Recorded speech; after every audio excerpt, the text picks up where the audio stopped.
One of the first things I did was I sat down the leadership team, and then I went next to the technical team. And I basically said to them all, I'm not sure what to do, and I need your help, right?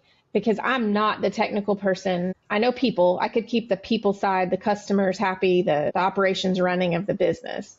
But the actual development of the software and the enhancements there, or if something went wrong, or, I needed them to take the reins on that. And so I was just very honest. It could have totally backfired on me, but it didn't. And so I've had to rely on people. And I really think that is the difference in what allowed us to grow is I had to let go. I didn't have a choice. Whereas my brother was so smart and so technical. And so he wanted to be in all of it because he understood all of it. I don't understand it all always. Hey, welcome to this week's episode of The Freedom Experience. I'm your host, John Moncrief, and my guest today is Elizabeth Glasbrenner. And this conversation is a really special one for me. Elizabeth, to a large extent, inspired this podcast and the book that I'm working on. It was her story that first set me off on this journey, connecting a whole string of dots from past roles and experiences and bringing them together in this podcast. But anyway, Elizabeth's the CEO of Smiley Technologies, a company that provides banking software and services to community banks and financial institutions. It's also a family business with a legacy that stretches back about 5 decades or over 5 decades. So in 2002, when Elizabeth co-founded the company alongside her brother Vance and their father Walter had already brought all sort of 3 decades of experience by then. So Vance comes in and he's this gritty, determined leader who built the business from the ground up. But in 2016, things had kind of plateaued at around 4 million. So that's when Elizabeth steps in. And within a few years, she's driven the company toward 20 million in revenue and built a lot more value in the business. Her leadership style was different. Where Vance had led through the hustle and the persistence that was required in startup stage, Elizabeth brought, I think, empathy and trust and a people-first mindset that really helped the business to scale. But her journey wasn't easy. She had to overcome imposter syndrome. She had to build trust within the team. She had to navigate some very real personal challenges. Her husband, high-performing athlete and amputee, was 2 months off climbing Mount Everest before she took over the helm. Her daughter Grace was battling serious health issues, requiring Elizabeth to be constantly present, literally keeping her alive. Elizabeth's story is of courage, of vulnerability, and what real leadership looks like when the stakes are personal. So I really hope you enjoyed this episode as much as I did making it. I absolutely love Elizabeth's story, and I'm glad I get to share it with you. Elizabeth, welcome to the show. It's fabulous to have you on. Thank you for having me. I thought to actually frame this one up, and I want to the audience who are listening. Elizabeth, you're part of the inspiration for the show. It was at Small Giants where I heard you speak the first time and told your story about taking a business that had kind of been bumping its head at a revenue plateau and just kind of this hockey stick growth. But what was so amazing for me was the shift in the type of leadership, how going from one leader who had taken a business to a level, and then how you came in and took it to a whole new level. What was going on in your own life personally, and some of the toxicity perhaps in the business that you had to navigate, and just stepping up and taking over those reins, and I think the support that your family showed you as well. For sure. So there's almost these insurmountable challenges, and I want to thank you for the inspiration there. But maybe to start with, do you mind sharing a bit of your story and taking over Smiley Technologies? Sure. When I was a kid, let me start there because I think it's important. My father ran a business called Systematics, which was really the pioneer to outsourcing data processing for banks. So what they did was they ran the software and provided the services to handle all of the transaction processing that happens in a bank. And that company grew and went public and then sold in the early 90s when I was just graduating high school. And so I saw that progression of that business, and I saw how my father, the grit he had and the way he treated people. And so all of that was part of my upbringing. I also saw what happened when the company went public and then when he sold and had, got out. So I lived through all of that. And then in about 2002, a bank that my dad was on the board of was having trouble with their core processor and asked him to see it, what do we do about this? We feel like we need to move. How do we do that? And he enlisted the help of my brother and I to do a review of all the core systems out there for banks. And at that time, it was really the big, there's three or four big multi-billion-dollar public companies that sort of dominate this space. And so we did a review just like any consultant would do. And we looked at price and we looked at services and products. And what we found was moving from one big software company to another big software company, you might get a new product here or a different service here, but the pain of putting a bank through that and the customers, because it's a huge endeavor to convert a bank core processing system. The pain of putting them through it probably wasn't worth it if you were just going from one big one to another big one. And so being the entrepreneurial family that we were, we thought, well, what if we could just provide the service in between the bank and the core system? Because we understand the language on both sides. And if we just sort of stepped in the middle and said, let us handle that part for you, you go be a banker, handle your communities in the ways that you need to, and let us take the headache from you. And this bank said, well, if your dad watches you and makes sure you don't screw it up, we'll be your first customer. Okay. So we actually started, it's an interesting, it was probably brilliant and we didn't even know we were doing it, but starting with a service before we had a product was ideal because we had revenue coming in. And so about, 6 or 8 months into it, we realized we didn't have any more leverage than they did over getting anything done. And we saw firsthand the headaches of trying to get things done in a small to medium-sized community bank with a big multi-billion-dollar company. So we probably pretty naively, my brother by nature is a builder. He loves to build things and prototype things and solve problems for people.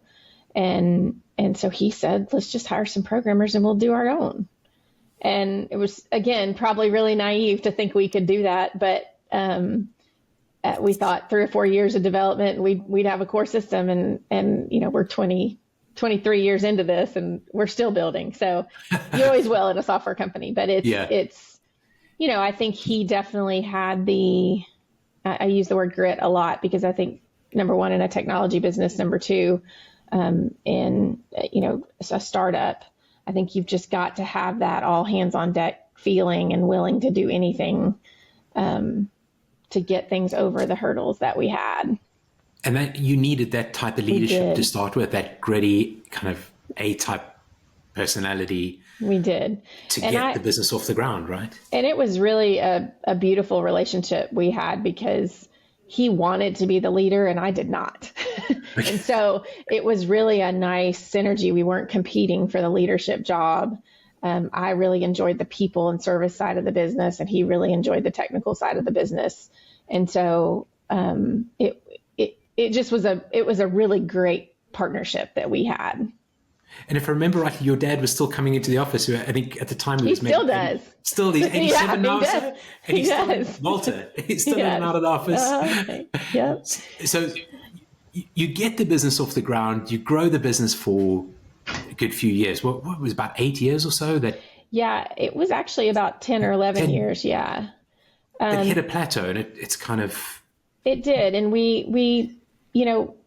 I think part of our problem was we just kept building. We didn't focus on sales. We didn't look at how to actually grow the business. It was just, we were organically growing at small increments, which was great. And we had paychecks and we were having fun and we didn't have any debt. And so it was a great sort of lifestyle business, if that makes sense. Yeah. And I think, we hit a place where if you're not making any money, a lot of profit, you can't invest back in the business and you can't continue to grow without taking outside money. And we didn't really want to do that. So I also think my brother's affinity for building he just stayed focused on building. And we just kept building instead of selling. Was there that sense of purpose that we often talk about, particularly in small giants, and that sense of kind of long-term vision at that stage? Or was the focus really on let's just build something and kind of looking inward more than outward? I think it was definitely the latter. I've thought a lot about this whole purpose question lately, because trying to articulate that to 100 employees, which is about where we are now, is really hard, and the words matter. And I think what I've come to believe is so much of the purpose conversation is just an intrinsic value that people have or they don't. Mm-hmm. And you can talk about it all day long, and you can preach it, and you can say, this is how we're going to behave, and all that's important. And I want to do that. But to me, the key's really been to hire people that just genuinely believe they're supposed to do the right thing. It's really no deeper than that, right? You find a group of people that all believe they're supposed to just do the right thing for our customers, for each other, for our vendors. And it seems to just work. Now, we have to write it down and we have to articulate it. But we didn't do a lot of that. We had core values and we had the things that all companies have. But again, my brother and I were just the kind of people, and my dad taught us this, right? We took care of people. We took care of our customers. We did the right thing. We didn't cheat anybody. We didn't, we slept well at night. Yeah. And it just worked. And then you get to a point where one day you get a phone call and your dad says that your brother is on his way out. He's leaving the business. Was it Vance? Vance, yeah. Vance is leaving the business. He's on his way out. Yeah. He had hit a place where the building wasn't enough. Okay. The company had gotten just big enough. We were about 20, maybe 18 to 20 employees at the time. We had a few customers, and the actual running of the business was interfering with his ability to build and make change. So you got to that point where the business was actually becoming a business. It was something that now needed real leadership and not. He just didn't want to do that. Yeah. Yeah, and that's okay. So you get the phone call, and you have some personal challenges that you have to overcome. But your dad has said it's your sort of time to step up. And were you in HR at the time, Elizabeth? No, I mean, I ran the whole, think of operations, people side, HR, okay. But I managed all of customer support, the finance group. So that whole area of the non-technical side of the business, if you will, that was what I was running. So you had a difficult challenge in making that decision. Yeah. Tell us a little bit about that, because like we were saying before, there's so many excuses or reasons why we can't do things. But if you're comfortable sharing, sure, the challenges that you were going through at that time. I think number one, I had small kids. I was a woman in technology, and I didn't really understand all the technology. I knew people. That was what I was good at, and nobody ever tells you, and I don't know if it's a woman thing or not, but nobody ever tells you can't be, or at least nobody ever told me I couldn't be the leader of a company, right? But it never occurred to me that I should want that or that I did want it. And so when the opportunity presented itself, my immediate reaction was, I don't want that responsibility. I don't have time for that. That's not what I signed up for. Yeah. Pretty much. And so I had to do a lot of self-reflection with my dad and my brother and my husband and all the people that supported me. They all believed it was the right thing, and I just couldn't see it. It didn't feel right to me. But they convinced me that I should try it, and that if it didn't work out, that we could figure it out, something else. And I think what it really came down to for me is I realized I didn't want to work for anybody else. Okay. Because I had it'd been 12 years of us running our own business. And then I didn't want to give up on all the people that I had made promises to, all the employees and the customers and the things that, because in my mind, it was either like I was going to take over or I was going to leave altogether. Okay. And that was I don't know why that felt like my only two options in my brain, but was that potentially then the end of the business if you were to leave? If your brother's gone, I mean, it's a solid business. Somebody as long as we found somebody to run it, it would have probably been fine. But yeah, so I had a lot of internal, I don't know, people call it imposter syndrome today. Like, I just didn't think I could do it. I didn't think people would respect me as the leader because I wasn't technical. My brother was so good at what he did.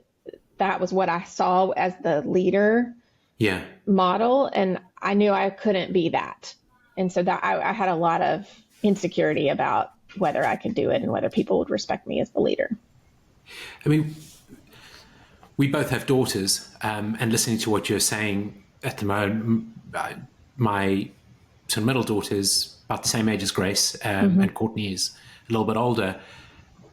But that comment you made about women not being sort of told this is something that you can do. Do you think that's something that's still a challenge, or? I do. I think I don't think we do enough reminding our daughters and our sisters and our, all those people that it's okay to, and you should want more and more, it doesn't mean don't be happy in where you are and you should always be ladder climbing. That's not, it's more just like if the opportunity presents itself, how do we help these women have the confidence to go try it? Because it's really a confidence issue. Yeah. And I think I'm not a true feminist. Like I don't go I'm an advocate, but I'm not like loud about it. But I do think men have just a quiet confidence about them in general that can go just sort of do it. Yeah. Women tend to really overthink it and try to find all the reasons not to do it. Does that make sense? Yeah. Makes sense. Or at least I did. I shouldn't generalize, but I did. I mean, it makes sense. And I think it's something I've been conscious of with my daughters is you can, if that opportunity arises, you have the ability to grab it with both hands and run with it. There's a lot of guilt too, especially if you have a family and you have children that there's a lot of guilt in I'm not spending enough time at home. I'm not spending enough time with my husband. I'm not spending enough time in the business. And I think women feel that more than men in general. Makes sense. Yeah. I think you're probably very spot on. Yeah. Yeah. So it is, but it felt like a choice to me, right? I had to pick one or the other rather than trying to figure out how to make it all work. But you found that balance, and in a very difficult situation, you found that balance in kind of between family and taking the business on. But there were challenges inside the business as well. Mm-hmm. And if I remember from Small Giants time, you sort of take the business from about 4 million odd to nearly 20 million through a pandemic as well on top of everything. So there's this change of leadership. Yeah.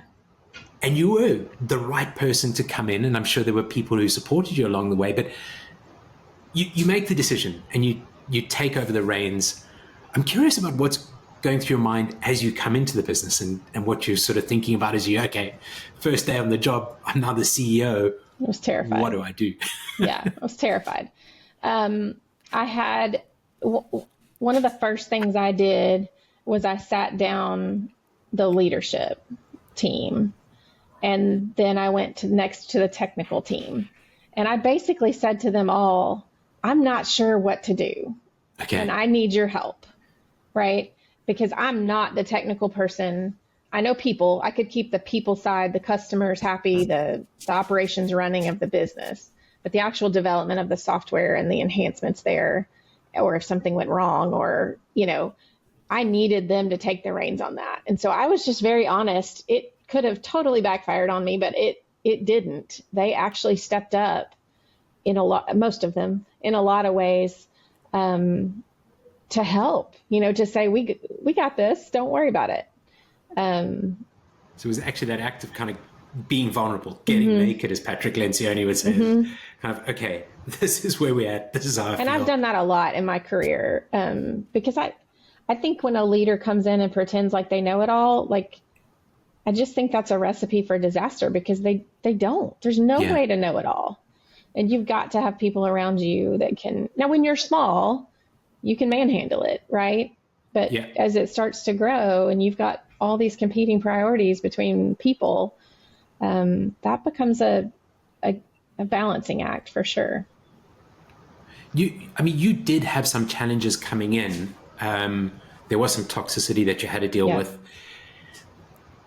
And I think while you told us about that at the conference, you did something different from most leaders in a way, in that it took you a while, but you did act fairly quickly. I did, yeah. Which is something most leaders will kind of let something carry on for forever and ever. But I do think I let it carry on too long. I had a senior technical leader that it's kind of a long story. I was living in Colorado at the time for some health reasons for my daughter. And so I was trying to manage the business from a remote distance, and he lived here, and sort of I think he was, in my mind, my right-hand person running the Little Rock office. And he began to undermine me in the leadership role, and I didn't know it was happening. And so I trusted him immensely, and I was scared to death to not have him. Right. And he made me feel that way. I mean, he would tell me all the time, you can't do this without me. And so it was a little bit of a mind game going on that I didn't even realize. And I was so afraid of not having. I mean, how do you run a technical business without a senior technical leader? And how was I going to go interview for a new one? Right. Because I didn't have. So I had all of this self-doubt in my mind of, you got to just take whatever it is because you can't lose him.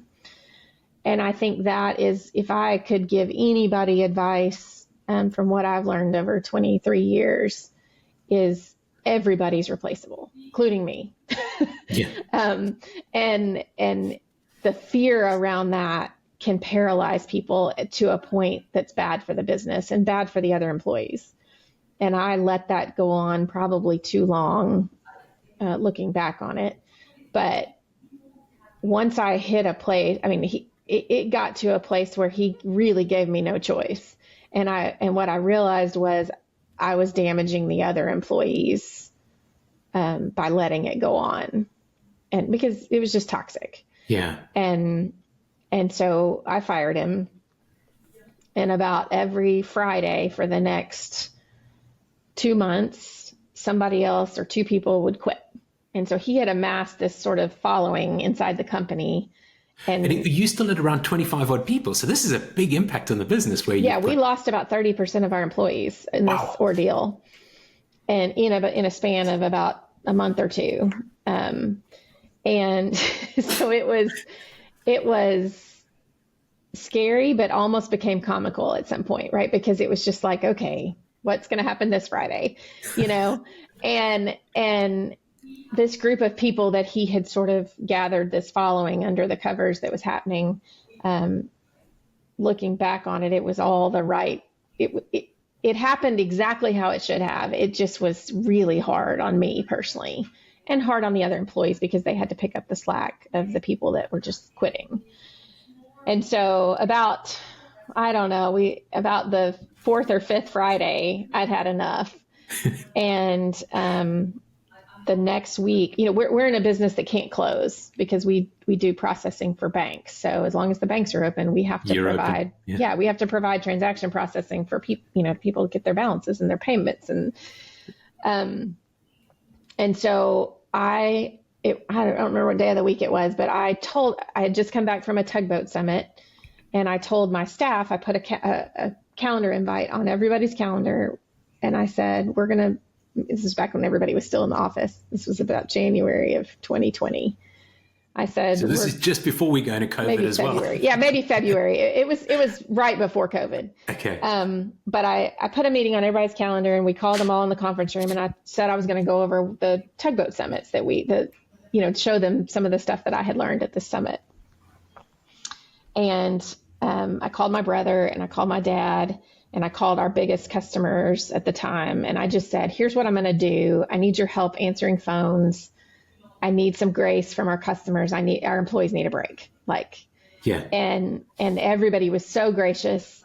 And we got in the conference room and I told everybody, I said, go get what you need for the day. We're leaving. And everybody was like, what? And we walked outside and I had rented one of those big tour buses. And I told everybody in the parking lot, I said, we're not having any more of this look back. We're not having any more people walk out. If you don't want to go forward with us, then don't get on the bus. Because once we do this today, we're not looking back. We're going forward. And we had one guy not get on the bus. He was the last one. and everybody else got on and we went out for the day. We took a couple of laptops just in case there were any problems. But, we went out and we just played for the day. We went bowling and we went and had lunch and we played arcade games and we just had a really fun day. And it totally reset the whole environment for us going forward. And I mean, something I loved about that was like Jim Collins, get the right people on the bus. Yeah. And everybody's heard that, right? Got the right people on the bus, pointing the bus in the direction. Enough already. I was done with it. So I will belabor something for a really long time. But once I hit a point where I feel confident I've done what I need to do, I can take a pretty hard stance. Yeah. And so after that, the team, you're now left with sort of 20 odd people on your team or less. And it's time to rebuild. Mm-hmm. And luckily we had some people that we had hired on staff. One guy in particular that was not his role, but he had the talent to be our chief technology officer. And I went to him and I said, do you know how to do this? He said, I do. And I said, okay. And he said, I got you. And so ever since then, we've been rebuilding our team and trying to get the right people. And we've been through several other unfortunate hires and things that were just hard, but everybody goes through that. I feel, but it was at that moment you really see who steps up and who steps out. I drew the line. So important, just getting the right people onto the team. It's amazing how one person can ruin it for everybody. And it's the leader's responsibility to get them out, to identify it and get them out. Yeah. And that's hard. I mean, I feel like the big barriers to growth are sort of people and leadership, getting the right leadership team in place. And you were saying earlier that being able to, even you're sort of indispensable and basically building that team that can take the business forward and run it without you ultimately. And I think, I think that one of the beauties of me not being a technical person is that I'm not in every little detail of the business. Yeah. And while I love the business and I love being in it, there's some things I can't be in. And so I've had to rely on people. And I really think that is the difference in what allowed us to grow is I had to let go. I didn't have a choice. Whereas my brother was so smart and so technical. And so he wanted to be in all of it because he understood all of it. I don't understand it all always. It's really interesting. You actually had no option. You had to let go and you had to build a team around you. There was no choice. Right. So I don't know that I did anything brilliant other than just say, I can't do it. I need your help. You had to surround yourself with people who were sort of smarter than you in their specific areas and then unleash them and let them do what they do best. And I had to get enough confidence that they respected me as the leader, even though I didn't have all that knowledge. I'm curious about how you did that. How did you build that confidence? Is it just something that built over time, or how did you do that? I think a couple of things. My daughter has quite a bit of health issues with a seizure disorder, and she was a real grounding force for me, good or bad. When I would go home at night, if I wasn't present with her, she literally would fall. Okay. Like it's really no deeper than that. Yeah. And I think it forced me to be present with my family. And so I think having that grounding force in my life of what's really important was super helpful in that building that confidence of like, you know what, all this is great and the business is fun and we're doing well, but this is what's really important. And so that really helped me. And I teach in our new hire orientation, all of our new employees, I talk about that grounding force. It's not going to be the same for everybody, but to find out whatever that is that reminds you what's important in life. Business is important and the work is important, but it's not more important than your life or your family or your, and so that was one piece. And then I think the other piece, I've done a couple of things. So in my office, you can't see it, but I have a collage of mountains that I've climbed. Okay. And pictures of me on time. And so it really reminds me that I can do hard things. And then I often keep a copy of our financials and that graph that I showed you. Yes. And whenever I start feeling like overwhelmed of I'm not doing a good job, I pull that out. And this is what I'm capable of. I think, okay, we are doing a good job. Stop the self-talk, right? Yeah. So it's a lot of, I still to this day have to remind myself, it doesn't go away. You just get better at handling it. But you figured out some ways that you can do that. So climbing mountains, doing those really tough things, getting to the top and keeping that collage up there. That picture of the financials was phenomenal as well, where you see the business. For audience listening, you could see the business going along at 4 million and it's a kind of lifestyle business at that stage. But there's 2016, was it when you came in, or have I got the date? 26? I think that's about right. Yeah. Where you come into the business and then we have that sort of hockey stick growth that everybody talks about. Yeah. And I imagine to a large extent was about the right people. I think it was the right leadership. I think it was the right people. I think we let the business go a little bit, right? It was churning to go. We wanted to sell, and we just, it was making the opportunity for some of those things to happen and letting the people do what they knew was right. Yeah. And you mentioned the Tugboat Institute a little bit earlier, and I thought to sort of dive into that. I mean, Smiley Technologies is a family business, roots sort of with the work that your father did in the past. It sounds like your brother and your father's still involved, and family's involved. There's input. My son's going to intern here this summer. Yeah. Oh, awesome. So really a family business, but how are you looking to the future and how are you thinking about that in terms of the business? I think about it a lot, actually. I don't have like this emotional need for my son to take over and it stay a family business. And, I don't have that feeling. Yeah. What I do have is that this is a good, solid business where employees can grow. They can have a future. This business weathers recessions and COVID and things that really well because banks are our customers and banks pay their bills on time. And right. It's a needed thing and it's a service business and we have long-term contracts and we have recurring revenue and all the things that at the time I didn't do any of this on purpose, but the business is a really good business just in the world. And so I have this feeling that it's a safe space for employees to come here and all the noise of the world, especially right now, is a lot. This is sort of an island for them to come to and enjoy their day and talk to nice people and deal with nice customers and sort of get out of that mayhem. And so I have this desire long-term for that to continue. Okay. It's less about it being a family business, but whoever takes over, I hope that culture and that feeling of longevity and the place for people resonates.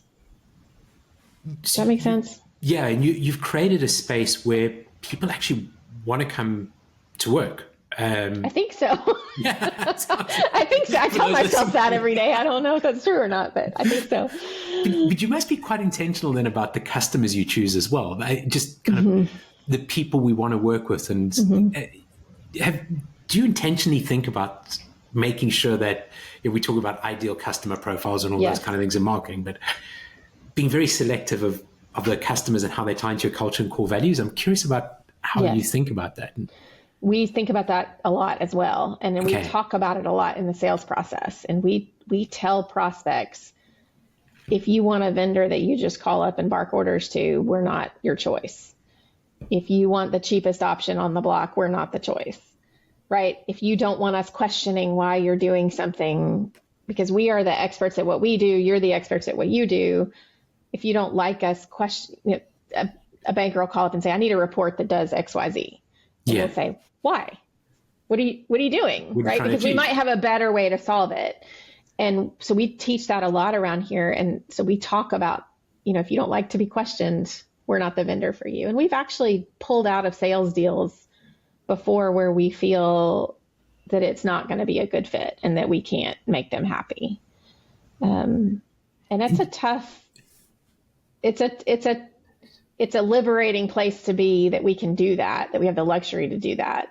But it's also interesting to watch our employees be like, we're not going to take that one. I'm like, no, we're not going to take that one. They didn't treat us right. I love it. Yeah. Yeah. So it's a fun place to be, that we don't have to take every customer. I mean, do you follow a sort of growth plans strategy? Do you have, this is where we're going in the next sort of, well, that's our core purpose. That's where we're going in the next 10 years. This is where we want to be in 3 years. These are the kind of what it's funny we're trying to achieve every quarter, or how do you think? I mean, we're not beholden to outside shareholders, so we don't have to report quarterly earnings, or we can make those decisions how we want to. We can get a feel for if people are tired. Do we need to slow down a little bit? Do we need, and we had several years of, 30% growth or more. And that was hard. This year's going to be more flat, just because we did lose a customer. It was a mutual decision. But that's going to cause us to be a little more flat. But that was a decision we all made together. And we said, we know this is what's going to happen this year, but we're also a little bit tired. We had such good growth for so long. But I felt like, as the leader, I needed to put that goalpost out there, but I'm beginning to change my mind on that and say, what we want is good organic growth. We want 2 or 3 really good customers a year to onboard. Yeah. So that we can absorb the loss of one if we ever do lose one.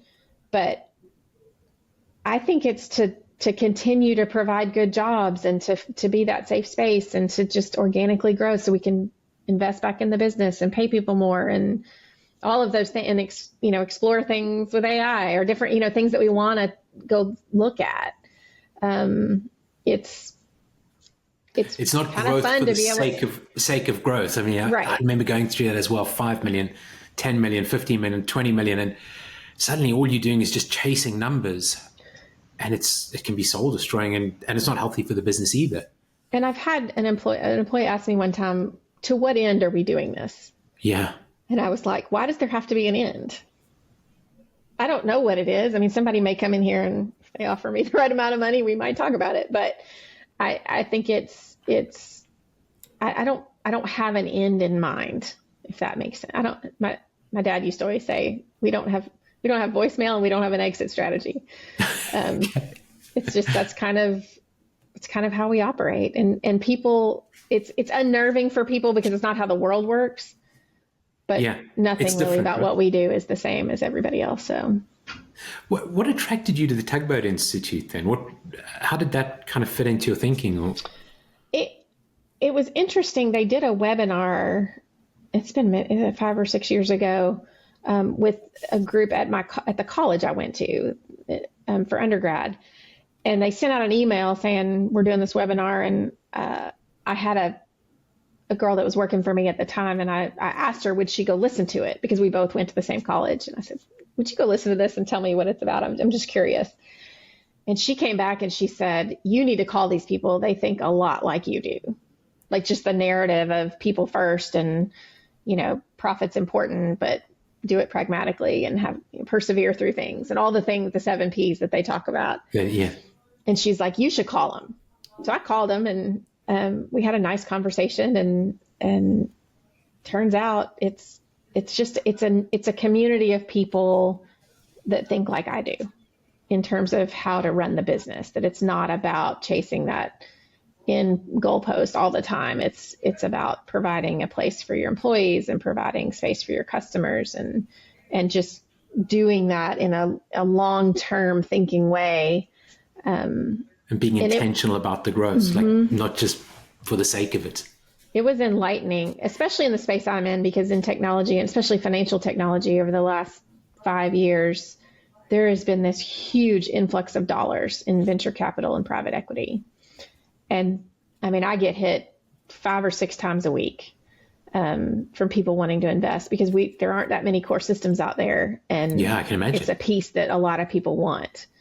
And so, but it's just the thought of having to answer to someone else or change our growth strategy because I've got to give someone a payout in 5 years, or that just doesn't resonate with me. And that I would not be the person to run this business if that was the model. And I've told my board that. I've told her, if that's what people want to do, that's fine, but I'm not the one to run it then.